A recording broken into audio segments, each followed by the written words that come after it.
I've always made Thai friends, you know, even in the Wilton Place Elementary School in downtown. I mean, I managed to make 2 Thai friends, and together we're just kind of like, okay, you know, all right, man, you know, no problems now, you know, and I still see them sometimes, you know.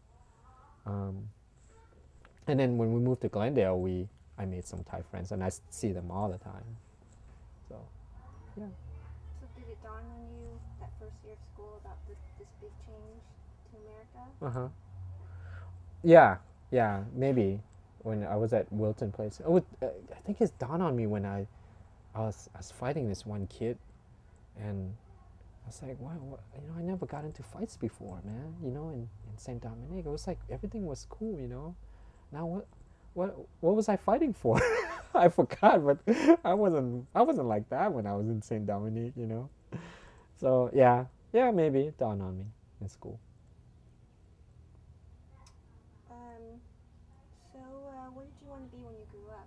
I wanted to be an artist, of course.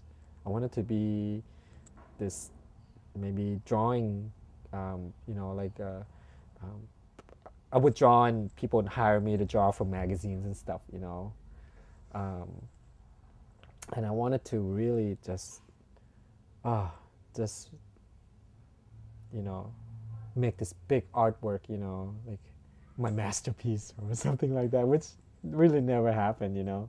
But yeah, I wanted to be an artist. I wanted to do something creative. What else were you interested in, including the art, when you were a child? Or, I mean, not including music, because I guess music would fall into that, right? Yeah, describe that. Oh, you mean about music? Oh, I love music. I mean, who doesn't, you know? Really. When you're just like 17, I mean, not 17, 13, 14 years old, you know? I mean, music's like really kind of got you through a lot of stuff, you know? I remember listening to Paul McCartney, an album called Tug of War, which came out like maybe 80, 82. I was like maybe in first year high school then, you know? And I sucked in math. I I really struggled through school. And I'm not ashamed to tell you, I just really sucked at it. I mean, it was just like, I just didn't get it, you know? And I felt really, really, really stupid. I flunked math. I flunked it. Flunked algebra. Big time. F. Big F. And I had to take summer school, you know? And really just ruined my confidence, you know?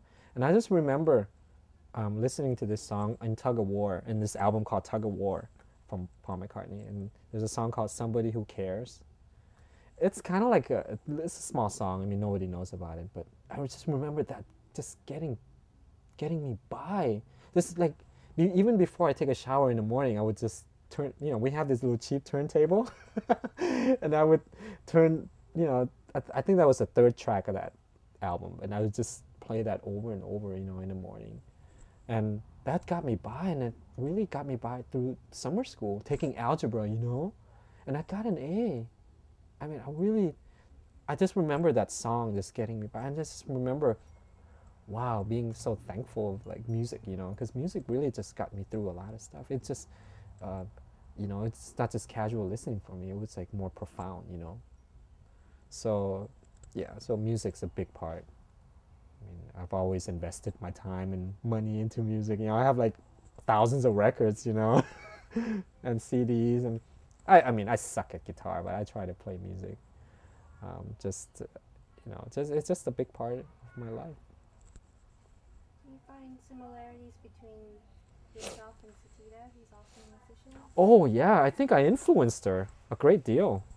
I don't know whether she wants to admit that, you know, but I think I influenced her a great deal, and you know, we never.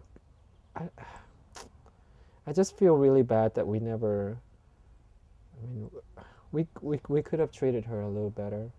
I think, you know, Mama could have treated her a little better, but that's, you know, what can you do? And we could have embraced her a little more, you know. But I just remember one moment where we were playing music together, just one time, and Bruce, and it was like Satira was playing the keyboard. She's awesome. She's an awesome musician. I've heard her play, we're playing this Thai song, and she was trying to figure out these chords. It was in C, but she couldn't figure out what chord it was. But I had knew how to play it on the guitar. It was like a C major, so it's kind of a C but a little tweak C chord. And I kind of had my guitar, and so I was like showing her like, your chord should be this note instead of this note, and it worked, and I just remember that moment. It was just like that one bonding moment with her. And I wish I would have had more moments like that with her. And I still think we can, We're not that old, We can still, through our kids, we can still do something together. But I remember that. I was, and I think maybe I'm being egotistical, but maybe, I influenced her too in many ways. Playing guitar. Can you close the door? Sorry. It's okay. You wanna take a break or? Yeah, let's take a break. Okay. It's too hot for you. Okay. So where were we? Talking about music. Yeah, music. So What am I talking about? Oh, yeah. So did you ever want to be a musician? Did I? You talked about being an artist, possibly, but. Yeah, sure. I had a couple of electric guitars. Played, jammed in a place one time. This place is called the Palomino.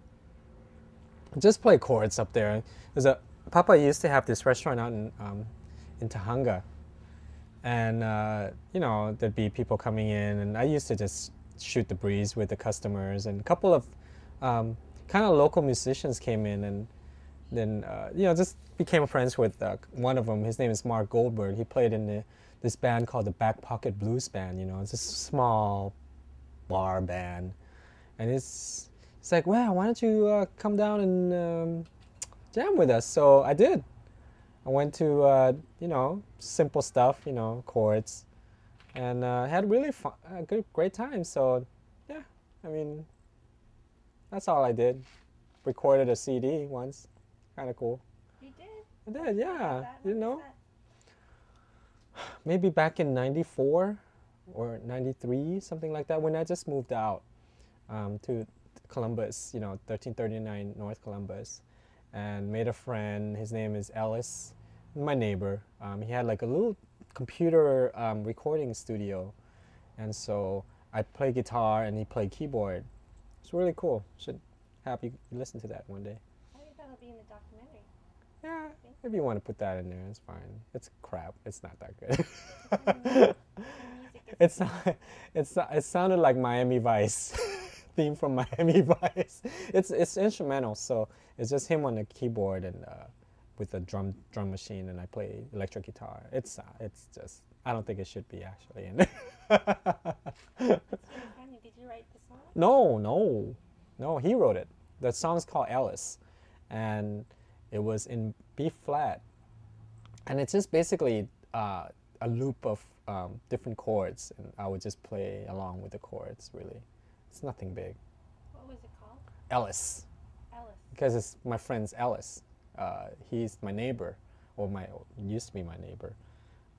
He's a funny guy. He's like a salesman, but musician at heart, So we kind of hung out and played music over there. It's kind of cool. Was there album art or anything? No, just one song. We recorded just one song, and it was just like in a CD, and it's written on like handwritten, says Alice. It's the only thing I ever recorded. Have you ever heard Sue's recording? No, I'm dying to hear it. Must be crazy.